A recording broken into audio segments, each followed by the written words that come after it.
Welcome to Rick's Corner. Look, back by popular demand, one of the best bodybuilders in the world. No, it's just no question of that. He's one of the best in the world. Not only that, is he one of the best bodybuilders in the world. He's one of the nicest guys in the world, and I'm honored to be his friend because Robby is a wonderful human being. He's got a good heart. He's a good guy, and when you get him talking, there's a lot of good information that comes out, isn't there? For sure.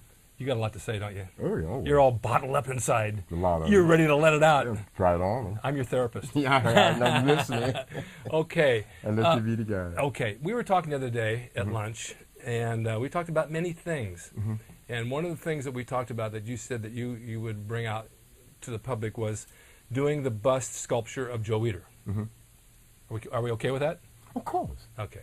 Oh, yeah. Should have used my body. All I right. think a lot of people wish they had used that body. I know a lot of women like to use my body. I know what you mean. So let's talk about that. How did that all come about?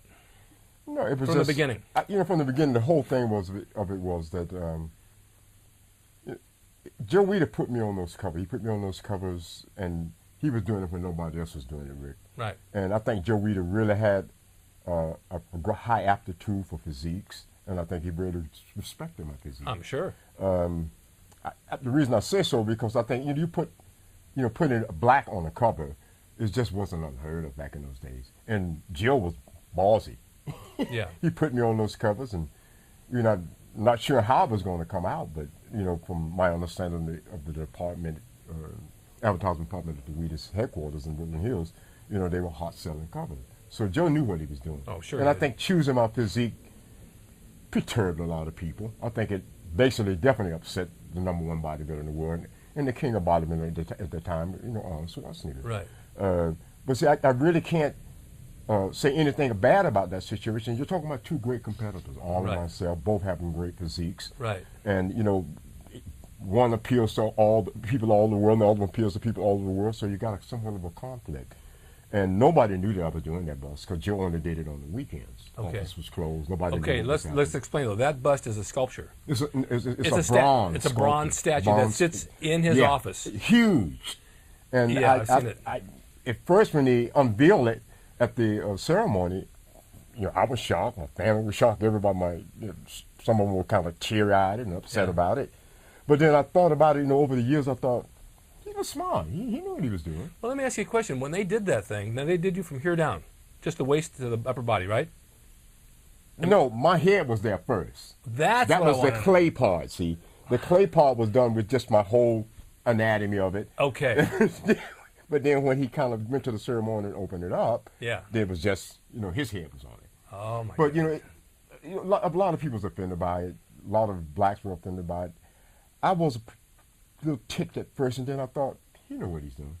I think he really thought that I had probably the best physique in his clientele of bodybuilders. Right. I really thought so, and it offended a lot of people. I can understand it offending, from my understanding, all being offended by it. Yeah. But I looking at all, he was one of our leaders. We all looked up to him. We respected him. I mean, he paid for the food a lot of times when the guys didn't have to eat. We all went through situations. We were like, that was a brotherhood. We all appreciated each other. We worked together. We posed together. We slept on top of the roof together. We suntanned together. I mean, not that I needed one, but we all suntanned. You are a little bit light. But it was a unit, and everybody wanted everybody to excel. Well, there's another situation like that. When they did the last Terminator, they used Roland Kickinger's body, and they put Arnold's head on it. Okay. They did it by CGI on computers because they didn't want to use Roland's face, and Arnold said, I need my face on that. So, I mean, things like this happen. I've had that happen in films and commercials I've done where they've shot me and they've done something else. And I kind of knew it at the time, and there's times I didn't know it, but for you, they're doing this whole thing, and you think it's going to be you, and then they pull the thing off, and it's him. It's like, what the hell? I know. What the hell? Again, Rick, I was a little burnt about it at first, and then I started thinking about it, and looking it over and over through the years. I thought he knew he was doing. Where's your head? Did you get your head back anyway? No. I never knew what happened to that part. I'd want my head. I got one over there laying down. That sculpture, see that clay sculpture right there? There's a head. Yeah. And there's another one up there that I made out of a vitamin bottle. Yeah. But I used to sculpt heads when I was in high school in ceramics, and I liked it. But if someone did a head of me, I'd want the damn thing. I did a movie of Denny Gable called Mistress of the Apes, and we had to do those face masks where they Uh-huh. They put it Yeah, I on for 40, remember and then that, you yeah. suffocate inside that thing. Yeah. And then they pull it off and they do reverse of your face. And I went over to see mine, and Danny Gables was laying on the couch and was just sitting there. And it looked exactly like him sleeping. It's the weirdest thing I've ever seen. So is that what they did with your head too? They took the thing, the face mask? No, he just actually mounted the whole head, and during that time I had like an afro. Yeah. So he did the whole afro thing, the Yeah. face, the line down to the neck, Yeah. and the body was, I had to hold this pose for like Yeah. hours for him to really etch it out with the scalpel. Oh, to get sure, the it right takes time. cuts and stuff. Yeah, it takes time. And when I saw it, I was like, I was in awe. I thought it was such an incredible piece of artwork. And, the artist told me, said, you haven't seen anything yet at the final ceremony. You obviously haven't. But I thought it was a great piece of work. And, as again, Joe, he knew what he was doing. Did you get a picture of it? No, I No. never. See, back then no one used No, cameras for just the anything. pictures in my mind. Yeah. Can I see it? Oh, yeah. Yeah, okay. Yes, yeah.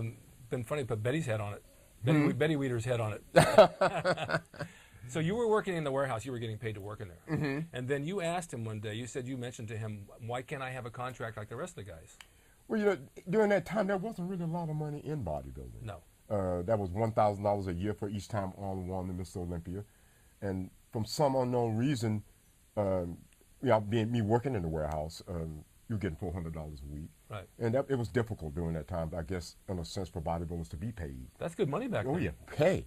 Danny was getting $400 a month, and so was I. So a we were month? yeah. Okay. So we were a week. We were basically living off that money to, get ourselves set up there in Venice and be a part of the clinic. Yeah. So, but you said that he wouldn't give you a contract. He wouldn't give me the contract because I think a lot of it was just in conflict. There was a lot of conflict. If you give me a contract, that's going to make me better. And in a sense, at that point, they weren't giving contracts. They just weren't giving them out. Well, you said, were there other black guys under contract or none? No, there was nobody on the contracts at that point. Oh, okay. Nobody was getting, I think, when I got there in 75, I think Roger Calla was on the contract, Danny Gable was on the contract. I'm not sure about the rest of the guys. Yeah. But I knew those personally because we kind of hung out together. Right. Well, that was $400 a week? That's a lot of money back then. That's a lot of money. That's a lot of money now. Yeah, that's a lot of money. I mean. But he cared about, I think Joe genuinely cared about the guys. He wanted all the guys to succeed. But at the same time, he saw a bigger picture. Sure he did. Physiques, coming up with flex, muscle build at the time, and then switching over to becoming flex, and then muscle and fitness. The business grew. Yeah. I mean, you have to say that he had a big hand in transforming it. Oh, there's no question about it. I did a couple articles once, and I had mentioned him because he called me here one day, and he said that he wanted to use some modeling shots of me for some fitness stuff, and he traded me for space to advertise my T-shirts, which was fine. It worked great.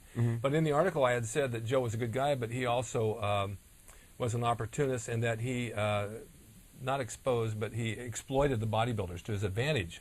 Because let's face it, you have a magazine, you can get all these guys to get their pictures done for free because they want to be in the magazine, and you have them pose with products, and you sell this stuff, you make a fortune and don't pay them a dime. That was a part of the whole business at that point, Rick. It was set that way. That's the way it's set. Nobody was going to complain about it because if you get to complain about it, you probably end up like the way I did. I got suspended for 2 lifetimes. Right. Being suspended for 2 lifetimes, I think me being on the covers of all those magazines and then having to go to Europe to make a living made the difference. Right. I just thought, okay, well, I can't do it here in the States, so I'm going to go to Europe and do it. Right. Which was enabled me because the covers that were made on Muscle Builder here were also made in Japan and China. That's true. See, so I was able to go and circulate throughout all those different countries and make a living at it. Well, he called me and he asked me, he said, how come you said that about me, that I was exploiting the bodybuilders? I said, Joe, he said, I'm a good guy, I don't do that to the guys. I said, right? That's how he sounded. Yeah. And I said, well, it's true. I mean, come on. You've got all these guys in your magazines. You don't pay them a dime. You're selling magazines. You're selling products. You're selling products before you even make them just to see if they're going to sell, right? Yeah. And then if they do sell, you start to make them. That's what you do. I don't say that you're not a nice person. You are. You're a businessman. He's a businessman. This is business. I understand. But these guys are getting nothing. They're living on the beach in their trucks, and they're getting jobs as bouncers, and they want to go back home because they can't even buy food at the German's restaurant down the street for $1.35. That's the cheapest place to eat at. That's a 7-egg ham and cheese omelet for $1.35, and the guy didn't have 50 cents. Oh yeah, but the Germans fed a lot of people. They did. Oh yeah, they did. I mean, I never forgot that. But I could walk right out of my apartment there on the corner of Pacific and Venice Way, and basically go to Germany and eat every morning. Do you remember a couple of things? That it was a brother and sister that ran it. Yeah. Do you remember the sister when she'd serve the food? What was under her arm? Yeah. big old hairy armpit. She'd serve that food, and you'd be sitting here and have this hairy armpit in your face while she's serving somebody else. Yeah, But they were great people. She was a pretty girl. Beautiful. Boy, I she was always great. wondered what happened to her. She shaved her armpits and left. That was it.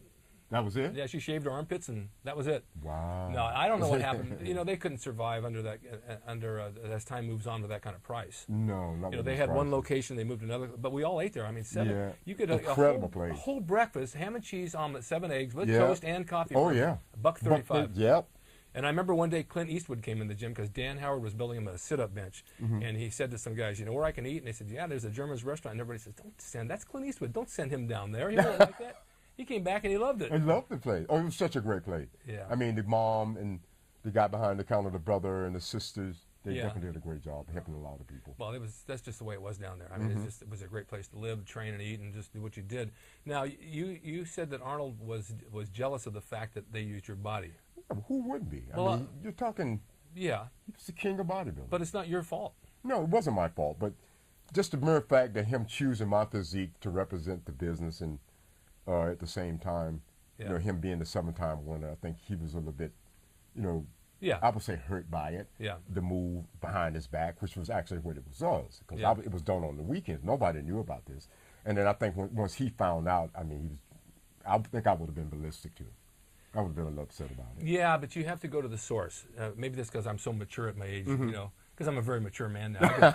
I can think rationally. You got to go to Joe and say, okay, you had your choice of 2 guys. You picked him. I'm mad at you. I'm not mad at him. You needed the money. You took the job and you did it. It's not your fault that you were the best in the world and better than Arnold at the time. Yeah, I think they were. He considered. I was speaking with Chris Lawn. Chris Lawn was one of the photographers in Europe, and I was on the Grand Prix circuit. That's when the Grand Prix started. Yeah. After Mr. Olympia, you go on this long, I think 7 or 8 countries you're visiting, you're having different competition. And during that time, it just kind of everything went a little bit south. Nothing could be done with it.